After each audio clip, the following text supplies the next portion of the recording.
माननीय देवाभाऊ मागच्या सरकारमध्ये केलं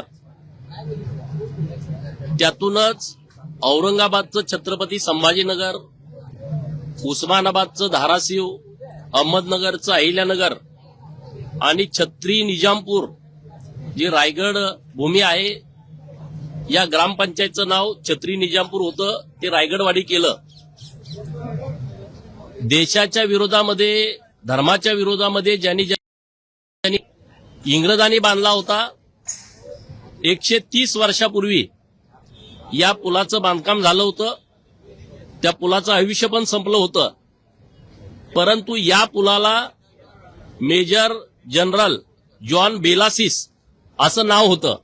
इंग्रज अधिकाऱ्याचं नाव होतं. इंग्रज अधिकाऱ्यांची नावं अनेक अशा पुलांना आहेत, रस्त्यांना आहेत किंवा वेगळ्या ठिकाणी आहेत.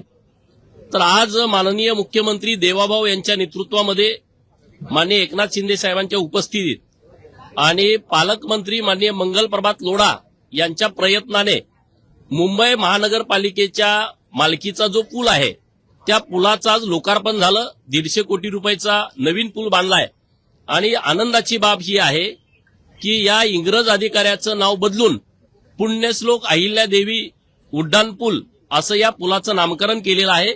मी माननीय मुख्यमंत्री महोदय, माननीय उपमुख्यमंत्री महोदय, पालकमंत्री मंगलप्रभात लोढा साहेब आणि मुंबई महापौर तावडेताई असतील, उपमहापौर असतील, सर्व नगरसेवक यांचं मनापासून आभार व्यक्त करतो.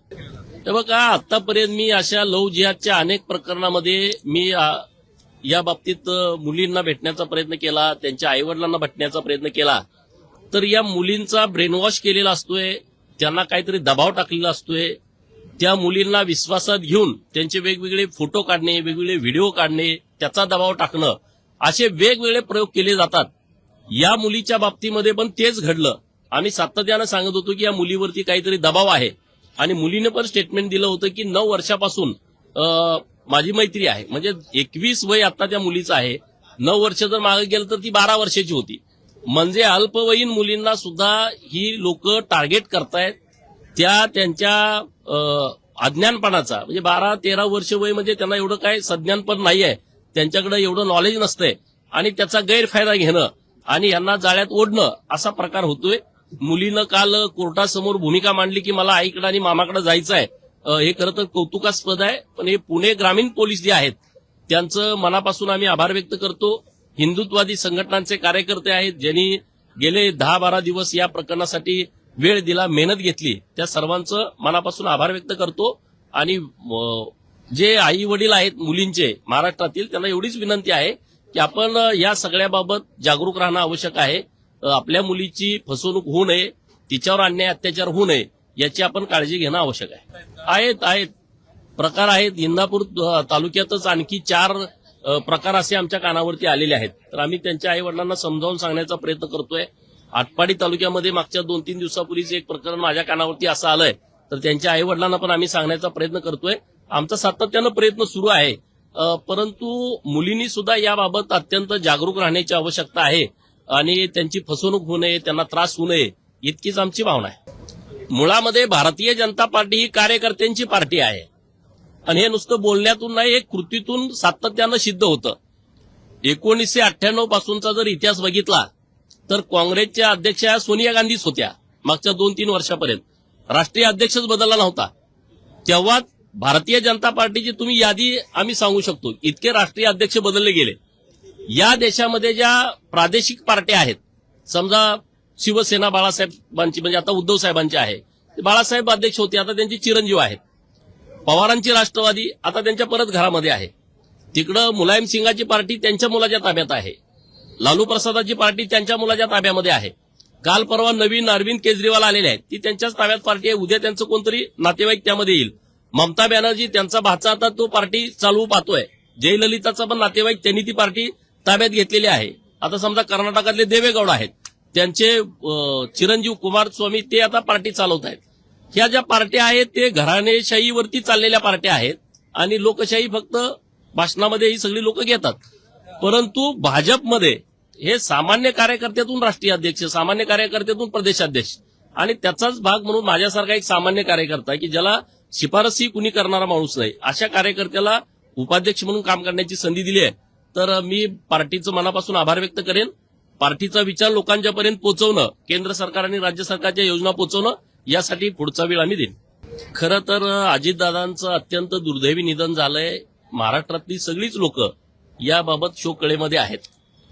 परंतु आता मी मगाशी पण बघितलं लाईव्ह, रोहित पवार हे बारामतीच्या पोलीस स्टेशनमध्ये बसलेले आहेत.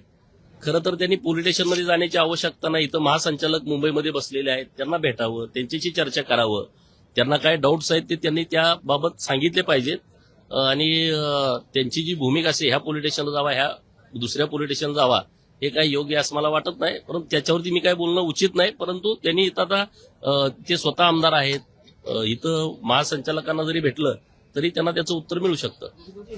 महाराष्ट्र में राज्य के मुख्यमंत्री माननीय देवाभाऊ के नेतृत्व में जो मुगल काल में कुछ गांव का नाम बदल दिया था उन्होंने, अभी औरंगाबाद का नाम चेंज कर छत्रपति संभाजीनगर किया है, उस्मानाबाद का नाम बदलकर वो धाराशिव किया है, अहमदनगर का नाम बदलकर पुण्यश्लोक अहिल्या देवी नगर किया है. पिछले साल इसी अधिवेशन में मार्च में छत्रपति शिवाजी महाराज की राजधानी का जो ठिकाना है रायगढ़, वो रायगढ़ की ग्राम पंचायत का नाम छत्री निजामपुर था, वो भी चेंज करके अभी रायगढ़वाड़ी रखा है. अभी जो मुगल लोगों ने नाम बदल दिए थे वो तो चेंज कर दिए है. अभी जो इंग्रज लोगों के नाम से कई जगह पे उड्डान पुल है, कई जगह पे रास्ते का नाम है. तो आज मुंबई में ताड़देव नागपाड़ा क्षेत्र में जो जनरल मेजर जॉन बेलासिस, इनके नाम पे एक उड्डान पुल था, वो अभी 150 करोड़ रुपए का उड्डान पुल अभी सरकार ने नया तैयार किया है. और उसका नामकरण आज माननीय मुख्यमंत्री इनके उपस्थिति में उप मुख्यमंत्री एकनाथ शिंदे साहब और मंगल प्रभात लोढ़ा और अन्य कई मंत्री महोदय इस कार्यक्रम में उपस्थित थे. उन्होंने इस ब्रिटिश अधिकारी के नाम से जो पुल था उसका नाम बदलकर पुण्यश्लोक अहिल्या देवी रखा है. मैं सरकार को धन्यवाद देना चाहता हूँ. मंगल प्रभात लोढ़ा जी को, महानगर पालिका के जो मेयर है, महापौर है, उप महापौर है और हमारा सरकार है, इनका धन्यवाद.